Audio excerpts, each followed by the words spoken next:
দেখেন তো মেয়েটাকে চেনা যায় কিনা।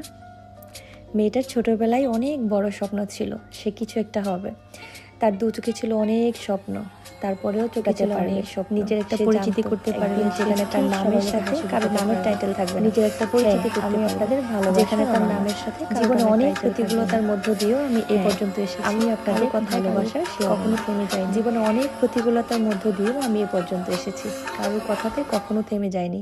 আমাকে নিয়ে কে কি ভাবলো সেদিকে আমি কান দিইনি। খুবই ছোট্ট একটা মানুষ আমি, তবে এই ছোট মানুষটাকে অনেকে অনেক ভালোবাসা দিয়েছেন। আল্লাহর দরবারে অনেক অনেক শুকরিয়া। আসসালামু আলাইকুম, কেমন আছেন সবাই? আমি কিন্তু ভালো আছি, আপনারা কেমন আছেন অবশ্যই জানাবেন। জীবনে আমি অনেক মানুষের ভালোবাসা পেয়েছি এবং অনেক বিপদের সম্মুখীনও হয়েছি, তবে আপনারা আমাকে ভীষণ ভালোবাসেন। আমার ভালোবাসার মানুষদের মধ্যে আমার স্কুল, কলেজ, ভার্সিটি সবাই ভালোবেসেছে। লাইফে অনেকগুলো সিদ্ধান্তের মধ্যে বড় একটা ডিসিশন ছিল আমার অনলাইনে কাজ করা, যেটা আমার জন্য খুবই ব্লেসিং। কারণ আমি এখানে অনেক মানুষের ভালোবাসা পেয়েছি, অনেক কষ্টও পেয়েছি, তবে আমি সেগুলোকে মনে রাখিনি। অবশ্য সেটা কারোই মনে রাখা উচিত না। আমার বাবা সবসময় একটা কথা বলতো, কে কী বললো সেদিকে একদমই কান দিবে না। প্রত্যেকটা সেক্টরেই ভালো মন্দ থাকে। এখন অনেক মানুষ আছেন যারা ভাবেন অনলাইনে কাজ করছে বিদায় মেয়েটা কিংবা ছেলেটা ভালো না, এখানে ওখানে দুটো কথা বলে বেড়ায়, এতে কি আসলে কিছু আসে যায়?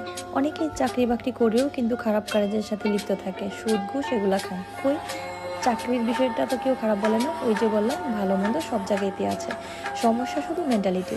সেই সব মানুষদেরকে এক সাইডে রেখে যদি আমার ভালোবাসার মানুষদেরকে এক সাইডে রাখা হয়, তাহলে আমাদের আশেপাশে তার অস্তিত্ব বিরাজ করে না। আমি কি, সেটা আমিই জানি।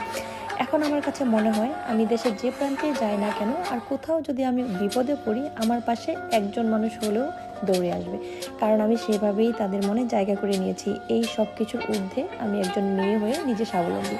আমি আমার পরিবারটাকে টেক কেয়ার করতে পারছি, এটাই কি জীবনের সবচাইতে বড় পাওয়া নয়? আর আমাদের পাওয়ার মাঝে আপনাদেরকে খুঁজে পেয়েছি, আপনাদের অনেকের মনে আমি জায়গা করে নিয়েছি। তাই তো আপনাদের অনন্যাস ওয়ার্ল্ডের অনন্যাকে আপনারা এত বেশি ভালোবাসেন, আর এভাবেই যেন সবার মনে জায়গা করে নিয়েই যেন সারাটা জীবন থাকতে পারি।